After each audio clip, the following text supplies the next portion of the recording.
नमस्कार दोस्तों, स्वागत है आपका हमारे YouTube channel steno points with MK sir. आज हम लेकर आए हैं आपके लिए ऋषि प्रणाली हिंदी संकेत लिपि हिंदी शॉर्टहैंड में अभ्यास वर्णमाला। देखिए दोस्तों, हिंदी शॉर्टहैंड सीखने से पहले हमको सर्वप्रथम सभी वर्णमाला का ज्ञान होना आवश्यक है। कौन सा व्यंजन किस प्रकार से बन रहा है और कौन सा व्यंजन नीचे से ऊपर की ओर जाता है और कौन सा व्यंजन ऊपर से नीचे की ओर आता है, इस चीज़ का विशेष ध्यान रखते हुए आइए सीखते हैं। सबसे पहले देखते हैं का वर्ग। क्या दिया हुआ है दोस्तों? का वर्ग। का वर्ग में क, ख, ग और घ। क, ख, ग और घ। ध्यान दीजिए दोस्तों, इस का संकेत हम इस एरो के माध्यम से चलेंगे। का वर्ग का संकेत हम इस एरो के माध्यम से चलेंगे। एरो जिधर जा रहा है, जिधर का एरो बना हुआ है, उधर ही का वर्ग के सारे अक्षर बनाए जाएंगे। जैसे बाएं से दाएं की ओर एरो जा रहा है तो का वर्ग के सभी अक्षर बाएं से दाएं की ओर चलेंगे। जैसे का बनाना हुआ तो क्या करेंगे? बाएं से दाएं की ओर लाइन पर इस प्रकार से छोटी रेखा।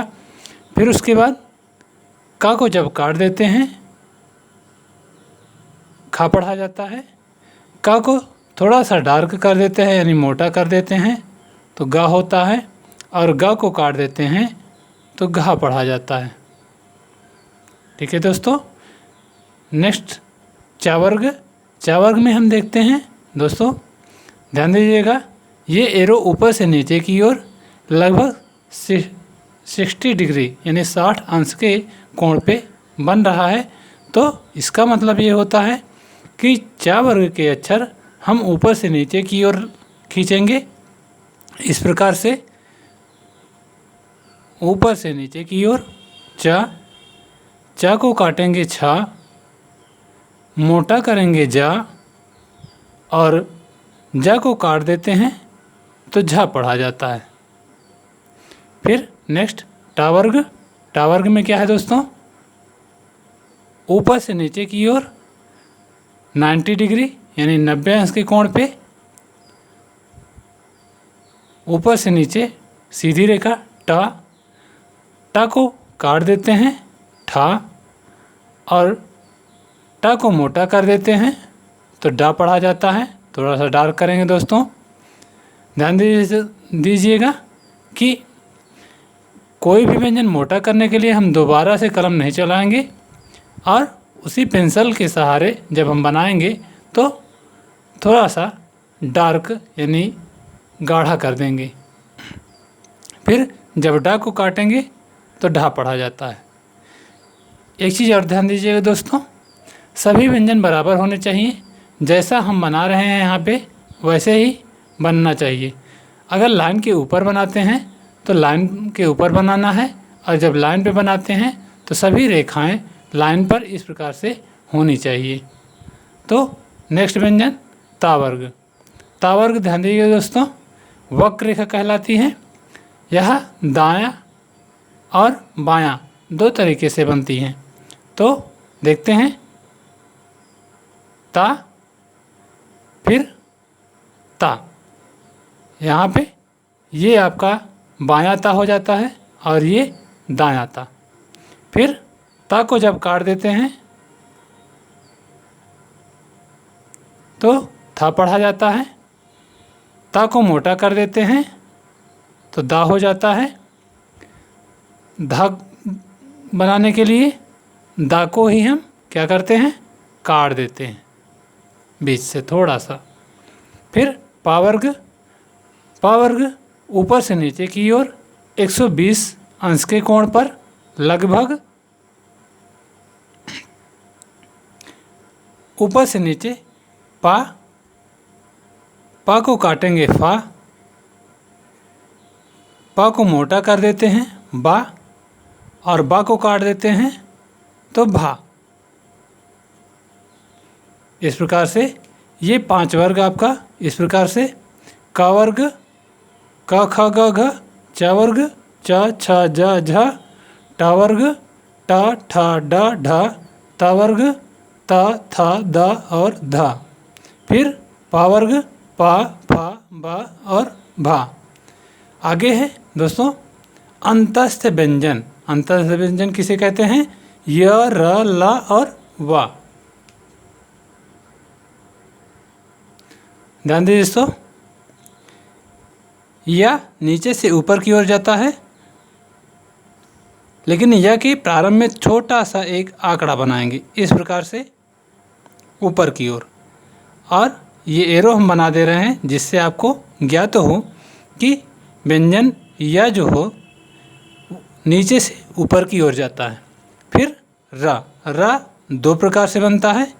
एक 30 अंश के कोण पे नीचे से ऊपर की ओर सरल रेखा से, दूसरी वक्र रेखा से जो ऊपर से नीचे की ओर आती है।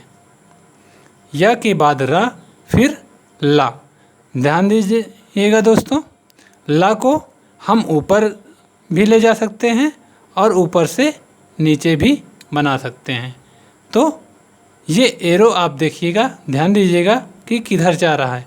अब ऊपर भी जा रहा है और नीचे भी आ रहा है, तो इसका मतलब ये हुआ दोस्तों कि ला जो है वो उसको हम ऊपर भी बना सकते हैं, नीचे से ऊपर की ओर और ऊपर से नीचे की ओर, दोनों तरह।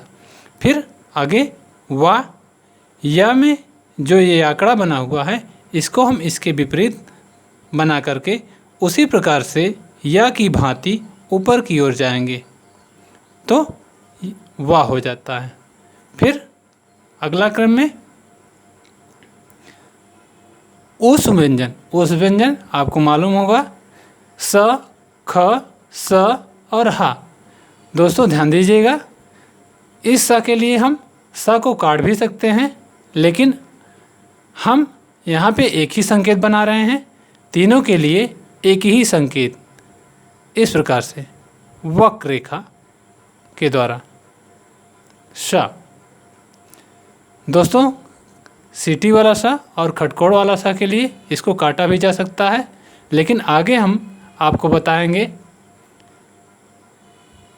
कि तीनों सा अलग अलग कैसे यूज करते हैं। ठीक है, फिर आगे हा में देखते हैं दोस्तों, एक छोटा सा वृत्त बना करके ऊपर की तरफ इस प्रकार से, दूसरा वृत्त बना करके नीचे की तरफ इस प्रकार से, तो ये हो जाता है आपका हा।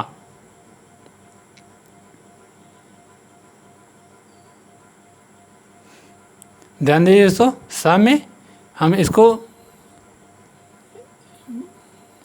घेरा लगा दे रहे हैं, इससे आप समझिएगा कि तीनों सा एक ही बनता है, एक ही तीनों सा का एक ही संकेत।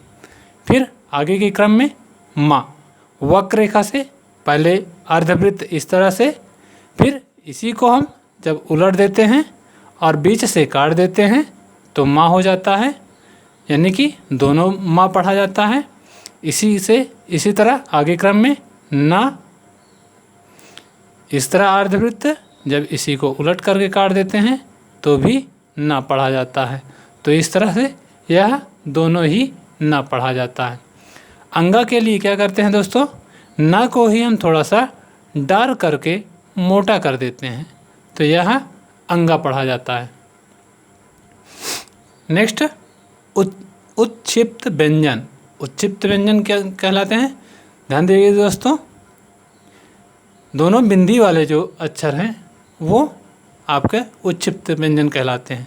तो इनके लिए क्या करना है, हमने यहाँ पे रा पढ़ा है, रा को ही जब हम काट देते हैं बीच से तो ड़ा हो जाता है। क्या हो जाता है दोस्तों? ड़ा। और आढ़ा के लिए हा को काटना होता है, आढ़ा के लिए हा को काटना होता है। वृत्त पहले, फिर ऊपर की ओर और काट देंगे, फिर दूसरा वृत्त पहले, फिर नीचे की ओर, फिर काट देंगे। तो इस प्रकार से ड़ा और अढ़ा। नेक्स्ट संयुक्त व्यंजन। ध्यान दीजिएगा दोस्तों, संयुक्त व्यंजन किसे कहते हैं? जो दो व्यंजनों से बनता है वो संयुक्त व्यंजन होता है।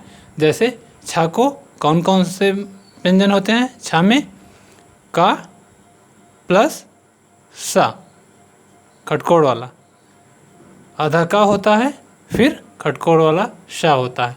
तो जब हम इन दोनों व्यंजनों को मिलाएंगे तो हमारा क्या बनेगा? छा।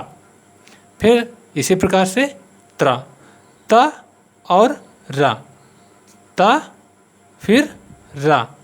अब त्रा के लिए क्या करेंगे? जब ता और रा को मिला देंगे तो क्या बनेगा? त्रा। ज्ञा, ज्ञा के लिए जा, आधा और प्लस इया। इसके लिए एक और संकेत बनता है ग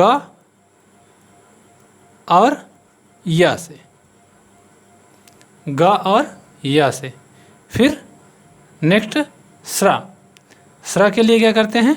सा को प्लस और रा को, जब हम ये दोनों व्यंजन आपस में मिलाएंगे, यानी इसका संकेत जब हम मिलाएंगे तो क्या बन जाएगा?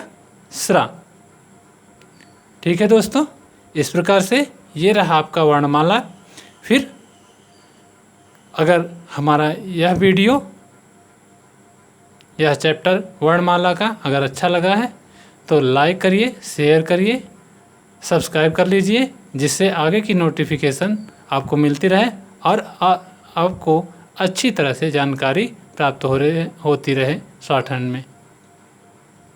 धन्यवाद।